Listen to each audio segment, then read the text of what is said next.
Касарна Хаб станува водечки иновативен центар во регионот Велигир. Досега спроведени 35 настани со преку 700 посетители, остварени соработки со на 20 граѓански организации, компании, универзитети, средни и основни училишта.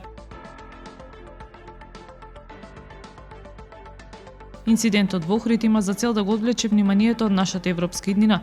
Мора да се задржиме на патот кон нео, рече премиерот Ковачевски. Здруженијето Во мојот свет избрано да координира центар кој згрижува и третира лица со атипичен развој. За основците и средношколците денеска почна второто полугодие од учебната 2022-2023 година.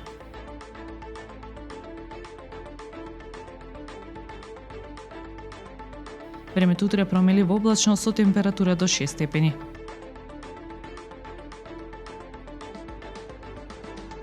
Следевте една минута вести на Охрид Нјуз.